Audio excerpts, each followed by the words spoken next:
Je m'appelle Denis Genovese, je suis le premier prud'homme de la ville d'Antibes, Jean-Lépin, Golfe-Juan, la prud'homie des pêcheurs. J'ai 30 ans de métier.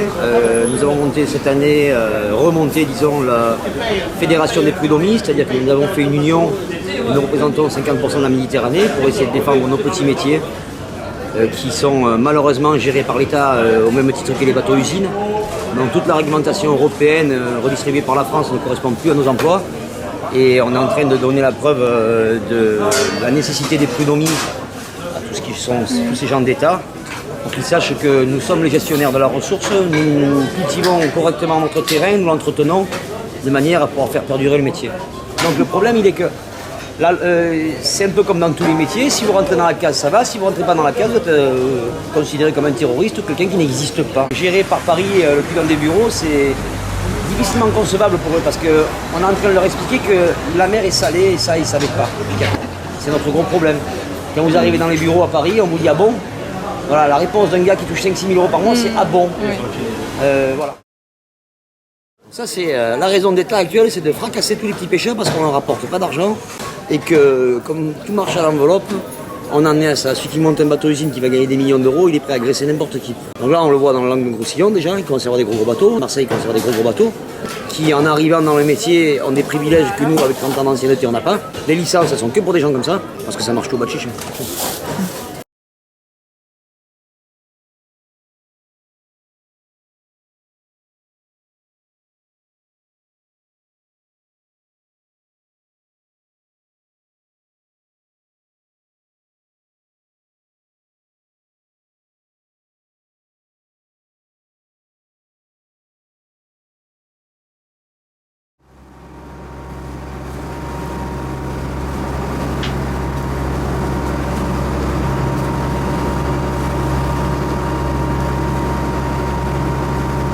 Par rapport à l'état dans lequel est le pays à l'heure actuelle, ce serait intéressant de mettre 5 000 personnes de moins au chômage. Alors pourquoi ça ne les intéresse pas? Parce que derrière, il y a quelque chose qui les intéresse. Et qui vous freine? La direction des pêches françaises, c'est la DPMA. Et chaque fois qu'ils nous rajoutent des contraintes, ils nous disent c'est pas nous, c'est l'Europe. Qui est archi faux, parce que moi j'ai rencontré des commissaires européens qui disent arrangez-vous avec votre gouvernement parce que ceux qui nous emmerdent le plus, moins de restrictions, sont les Français. Alors chaque fois quand on nous dit c'est pas nous, c'est l'Europe, on nous dit vous comprenez, c'est par rapport à l'Espagne, c'est par rapport à l'Italie.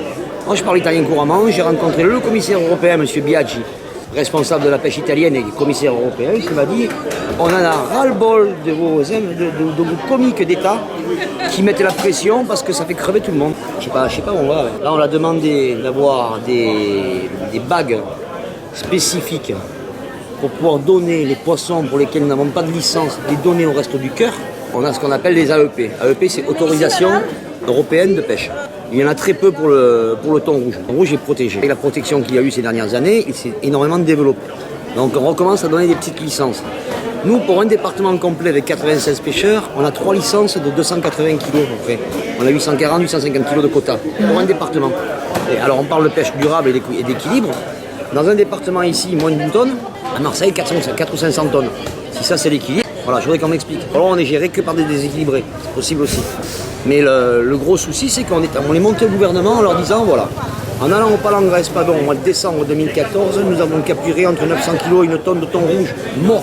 Parce que quand ils sont pris à l'hameçon, au bout d'une heure ou deux, ils meurent. Donc quand ça arrive à bord, si je le mets à bord contrôlé, je paye 22 000 € d'amende. Donc je coupe l'hameçon, je le fais couler.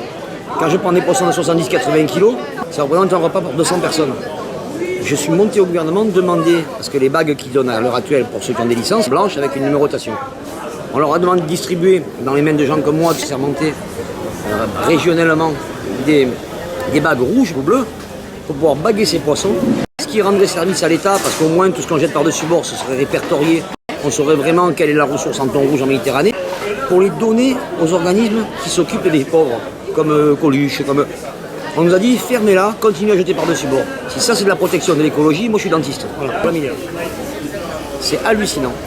Mais on est géré par des gens qui n'ont qu'un truc de valeur, c'est le costume et la cravate. Parce que quand on leur parle de pêche, ils ne savent même pas de quoi ils parlent. Le problème il est là. Moi j'ai le grand responsable de la pêche française qui m'a carrément déclaré c'est plus facile de gérer 500 bateaux que 5000. Ça veut dire crever, on se débarrasse de vous, puis après on prend des grosses enveloppes avec des gros bonnets, c'est grave. Alors là, comme ils n'arrivent pas à nous arrêter, ils nous mettent de plus en plus de lois à la con. les noms latins, pêcher au filet, pêcher à la ligne, pêcher tel jour, machin. Un truc de fou. Donc on est tous révoltés. Mais là, on a une réunion le 13 novembre là, avec la moitié de la Méditerranée. Ça risque de leur faire tout drôle. Hein, parce que si on décide du jour au lendemain de tous déposer le rôle d'équipage, de continuer à travailler, ils ont un bateau par département pour nous contrôler. Et nous, on peut faire quoi? Ceux qui ne sont pas pêcheurs, qu'est-ce qu'ils peuvent faire pour vous aider? Je sais pas. Mais on leur a écrit en leur disant qu'il serait dommage qu'on fasse comme les paysans, et brûler les pneus sur les routes, qu'on aille bloquer. Ils comprennent rien. Les manifestations. Ils comprennent rien. Ouais. C'est hallucinant. C'est vraiment dommage.